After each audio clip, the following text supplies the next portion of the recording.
les amis, je suis Olivier Parent et je voudrais répondre à une question qu'on me pose souvent.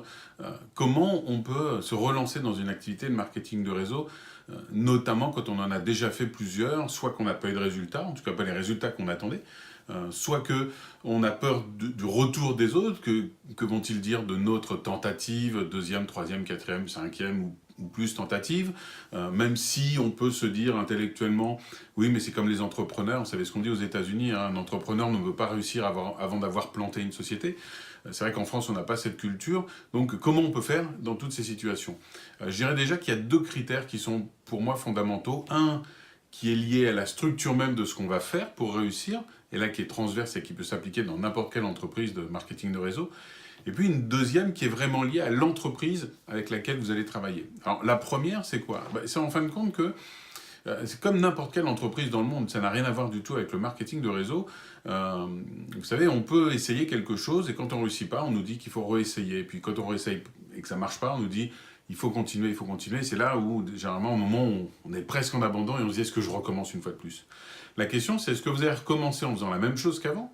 Et là, vous avez de fortes chances d'avoir le même résultat que les fois précédentes. Ou est-ce que vous allez être d'accord pour faire quelque chose qui est très difficile, c'est faire une sorte de remise en question et de se dire, ok, mon objectif, ma vision est peut-être bonne, mais ce que moi je fais, et pire, ce que moi je crois, quelque part, il doit y avoir quelque chose, non pas de faux, mais qui ne correspond pas à ce qui doit être fait pour être efficace. Je peux être persuadé que je ne suis pas capable de faire ça, ou je peux être persuadé que c'est comme ça qu'il faut faire et qu'il faut dire ça aux gens, parce que dans ma tête c'est comme ça, et peut-être que c'est vrai ailleurs, mais en tout cas là, manifestement ça ne marche pas. Donc est-ce que je suis prêt à prendre un peu de recul par rapport à ma pratique et me dire, en fin de compte, c'est pas tellement l'objectif qui était faux, c'est tout simplement que ma manière de faire les choses n'était pas la bonne. Donc est-ce que je suis prêt à écouter? Est-ce que je suis prêt à mettre de côté ce que je pensais, non pas parce que c'est faux, mais pour voir si en faisant autrement, j'ai pas un meilleur résultat, ce qu'on appelle l'apprentissage.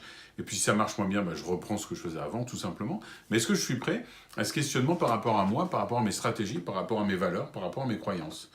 Si vous voulez refaire pour la 10e fois la même chose, vous aurez une 10e fois le même résultat. Donc ça, c'est la première chose.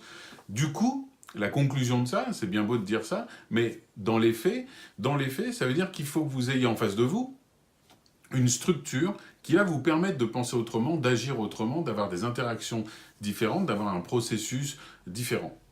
Alors, je ne sais pas ce que vous avez trouvé si vous êtes dans ce cadre dans vos anciennes sociétés, mais moi, pour en avoir fait plusieurs aussi, j'ai fait, ça va être ma 4e entreprise de marketing de réseau. Il y en a une où j'avais plus de 3000 personnes dans mes équipes, mais j'ai décidé de partir pour des raisons, on va dire, éthiques. La question, c'est est-ce qu'on peut vous proposer autre chose en termes de structure, de processus? Et même si je ne sais pas d'où vous venez, même si je ne connais pas tout ce qui existe au monde dans le marketing de réseau et ailleurs, je peux vous assurer que ce que vous avez là, vous ne l'avez pas ailleurs pour une raison toute simple, c'est que c'est quelque chose qui est très adapté au temps d'aujourd'hui. C'est-à-dire qu'il y a 2 ans, cette réflexion, nous n'aurions pas pu l'avoir, nous n'aurions pas pu monter ce que nous proposons comme processus d'accompagnement. Les outils étaient beaucoup plus compliqués à l'époque. Et puis surtout, la société a évolué et le Facebook, l'Internet d'il y a 2 ans n'était pas du tout le même que l'Internet d'aujourd'hui. Et les internautes n'ont pas du tout les mêmes habitudes de fonctionnement. Ce qui veut dire que ce qui était vrai il y a 2 ans n'est plus vrai aujourd'hui. Et ça ne sera certainement plus vrai peut-être dans 3 ou 4 ans. La question, c'est donc est-ce qu'on va être capable d'évoluer? Mais donc en tout cas, on est capable de vous proposer un processus qui soit très à la fois simple, à la fois pas du tout intrusif. C'est fini la période du marketing de réseau où on vous disait tiens, est-ce que tu veux pas m'acheter mon truc? Non, t'aimes pas ça, mais attends, j'ai aussi ça, allez, tu vas bien me l'acheter. Non, alors attends, j'ai peut-être ça, non, bon. Alors tu connais pas quelqu'un qui veut me l'acheter, mon truc, parce que, voilà. Et puis, ça existe, enfin, il y en a qui le font, et il y en a qui font des publicités encore, vous savez, regardez mon produit, avec ce produit, je suis beau, je suis merveilleux, je suis le plus intelligent, toutes les femmes viennent vers moi, franchement, si vous le loupez, c'est que vraiment, vous avez rien compris à la vie. Tout ça, c'est fini. Toutes les formes, toutes les approches très push, très dures, c'est terminé, même si on peut encore les utiliser parfois avec succès. Mais maintenant, on est dans quelque chose qui est spécifique aux réseaux sociaux depuis peu de temps. C'est que les gens reviennent vers, après la myriade de fausses relations, ils ont besoin de revenir dans du vrai à travers du virtuel. Et nous, c'est ce qu'on essaye de faire. On essaye de créer du vrai. On va vous apprendre à faire du relationnel. Et ce qui est très intéressant dans notre approche, c'est que ce que vous allez apprendre, c'est pas apprendre à réussir chez Arix, c'est apprendre à réussir à construire un réseau. Que ce soit chez Arix, que ce soit pour un jour trouver une maison, que ce soit un jour pour créer un projet humanitaire, que ce soit un jour pour tout simplement vivre et profiter des connexions que vous pouvez avoir et apporter à vos connexions. Donc vous allez avoir un apprentissage que vous pourrez utiliser partout dans votre vie, en dehors même de Arix. Donc ça, pour moi, c'est une différence importante. Elle est liée à notre processus qui est vraiment unique, qui est vraiment très spécifique. On a un site depuis très peu de temps où tout est mis étape par étape avec des documents. Et puis vous avez un support de personnes qui sont vraiment là pour vous écouter, pour répondre. Et ça, c'est vraiment génial. Donc on a ce processus très clair, très moderne, qui tient compte de tout ce qui se faisait en marketing de réseau qui n'était pas bien. Et donc du coup, évidemment, vous allez avoir une approche différente et qui inclut évidemment cette idée de « mais comment je fais quand j'ai déjà essayé ?» Évidemment, vous doutez bien que c'est des questions qui se posent souvent. Et donc, on a aussi travaillé là-dessus. Et puis, il y a un deuxième élément qui est lié cette fois-ci à la structure avec laquelle vous allez travailler. Vous comprenez bien que quand vous rentrez dans un groupe où il y a des dizaines et des dizaines de milliers de distributeurs dans une société de ce style, ces distributeurs, il faut créer un flux, il faut créer une cohérence. Pour créer une cohérence, c'est la stratégie de l'entreprise. Cette stratégie de l'entreprise, on va la ressentir, nous, distributeurs, à travers une seule chose. Enfin, à travers deux choses. Un, le discours ambiant de l'entreprise, et puis deux, de manière indirecte, le plan de rémunération. La stratégie de l'entreprise se retrouve dans son plan de rémunération. Vous comprenez bien que quand vous êtes dans une société de marketing de réseau où on vous dit partout, vous n'êtes pas obligé de recruter, parce que vous n'êtes pas obligé de recruter. De même que vous n'êtes pas obligé de gagner de l'argent. On en est pareil. Mais une fois qu'on a dit ça, on n'a pas dit grand-chose. Quand vous êtes dedans, vous vous apercevez qu'il y a des sociétés. Moi, j'étais dans une société où pour pouvoir gravir les échelons, donc débloquer des bonus, donc gagner plus d'argent, il fallait que j'ai 12 personnes dans mes équipes que moi-même j'ai recrutées et que chacune en ait recruté 2, ce qu'on appelait dans cette société des exécutifs. Et donc tout le monde était naturellement, qu'il en ait envie ou pas, focalisé là-dessus. Et même si vous, à titre individuel, vous aviez compris leur stratégie et que vous ne le faisiez pas, ce qui était mon cas, eh bien vous vous apercevez que dans vos équipes, l'ambiance, la couleur donnée aux incentives, aux promotions, aux messages de l'entreprise, et puis la logique du plan de rémunération pousse la majorité de votre équipe à le faire. Or, dans la société où j'étais, il faut savoir qu'il y avait un peu moins d'1%, je crois, qui arrivait à cet objectif. Donc évidemment, les gens sont en situation d'échec parce qu'ils sont plus ou moins obligés de suivre ce plan d'action. Il y a d'autres sociétés où il faut 12 personnes, d'autres c'est 8. Il y a d'autres sociétés où il y a moins de personnes en longueur, enfin première génération, mais on vous dit il faut que vous ayez dans vos équipes quelqu'un qui atteigne tel rang, et puis un autre qui atteigne tel rang, mais pas dans la même lignée, ailleurs, etc.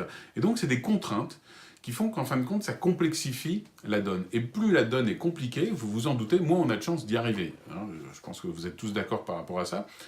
Et donc, si vous avez une stratégie dans une société qui vous impose ça, évidemment, vous aurez moins de chances de l'atteindre. Mais ça, vous ne pouvez pas lutter. Vous pouvez vous dire, oui, je sais, mais moi, je vais faire autrement. Ça ne marche pas. Les gens qui veulent faire autrement que ce que la société met en place, même s'ils y arrivent à titre individuel, la loi des nombres, et puis la majorité des gens vont faire ce qui paraît logique à faire, parce que là, tout est structuré comme ça. Et donc, du coup, vous allez être bloqué à un moment, vous allez vous dire, moi aussi, il faut que je commence à développer en largeur. Et c'est là où ça devient pénible, et c'est là où tout s'écroule. Alors que, je vais prendre l'exemple d'Arix, chez nous, on n'a pas ces contraintes. Vous n'avez pas besoin d'avoir des gens en dessous de vous qui ont des super niveaux. Vous pourrez en avoir, mais qu'ils évoluent pas, ça n'a pas de répercussion sur vous. Sauf qu'évidemment, plus ils sont bons, plus ça tombe bien pour vous. Mais si vous voulez, ce n'est pas des objectifs à atteindre, des paliers à avoir qui vont vous débloquer des commissions. Chez nous, c'est pas parce que vous gravissez des échelons qu'on vous donne un titre et en débloquant des personnes. Chez nous, c'est l'inverse. C'est plus vous avez du chiffre d'affaires, plus votre titre est élevé. Le titre est la conséquence de ce que vous développez dans les autres entreprises. Le titre est le résultat, surtout dans les premiers paliers, du nombre de personnes que vous parrainez.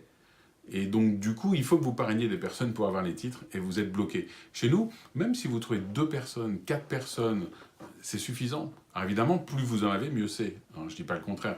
Mais vous avez bien compris que si vous êtes dans une structure où tout le monde a quelque part dans sa tête, si je veux réussir, il faut que je trouve 12 personnes. Les gens ne vont pas être dans le même état d'esprit que dans une autre société où les gens se disent « si j'ai 2 personnes, je peux quand même réussir ». Évidemment, j'aimerais en avoir plus, et j'en aurai certainement plus par la suite, mais ce n'est pas une obligation, c'est juste une possibilité. Et donc, du coup, vous êtes ici dans une structure qui a cette grande flexibilité. Vous n'allez pas perdre de choses, vous n'allez pas courir au titre. Chez nous, ça n'existe pas. Je suis sûr que vous demandez à la plupart des partenaires quel est leur titre. Ils en savent rien parce que le titre n'a aucune importance, à part la gloire personnelle et l'ambition personnelle qu'on peut avoir d'avoir un titre. Mais ça, c'est soit par rapport à soi.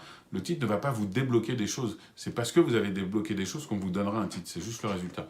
Et donc, du coup, ces deux critères font que, quoi que vous ayez fait, si vous avez un processus plus adapté au temps d'aujourd'hui, dans une structure qui vous permet d'avoir une progression au rythme que vous voulez, où vous n'avez pas cette course permanente au recrutement, au titre, au machin, il faut faire 3000 ceci, il faut faire 3000 là, il faut avoir un grand chamallow dans l'équipe 3 et un saphir machin truc dans l'équipe 8. Si vous n'avez pas tout ça, vous aurez la tête plus claire, vous pourrez progresser plus tranquillement, et vous savez bien que de temps en temps, quand tout le monde se fixe des objectifs plus petits que des objectifs très grands, tout le monde atteint ses petits objectifs et du coup se fixe des objectifs un peu plus élevés, alors qu'ailleurs où tout le monde a des très grands objectifs, quand il n'y en a qu'1% qui réussit, qu'est-ce qui se passe? Les 99% échouent parce qu'ils ont l'impression d'être mauvais. Parce qu'on leur dit tout le monde doit être là, et c'est pas vrai, alors que chez nous tout le monde dit vous pouvez être là où vous voulez. Donc pour moi c'est les deux critères qui font que je pense que Arix est propice à développer quelque chose de propre, de simple, d'efficace. Et je vous invite, du coup, si ma vidéo vous a fait réfléchir un peu à ça, à recontacter des personnes qui ont déjà eu plusieurs expériences ou à voir un peu plus sur en quoi ce plan de rémunération était peut-être plus facile en termes de stratégie pour nous que d'autres plans de rémunération à faire la comparaison. Vous pouvez demander à des partenaires de chez nous ou aussi sur ce fameux stratégie de développement, ce qu'on a de spécifique. Voilà. J'espère que ça vous a donné des idées, en tout cas, que ça vous a permis de réfléchir, de vous ouvrir l'esprit. Et du coup, si vous avez des questions, n'hésitez pas à les poser juste en dessous, je serai ravi d'y répondre. Merci beaucoup.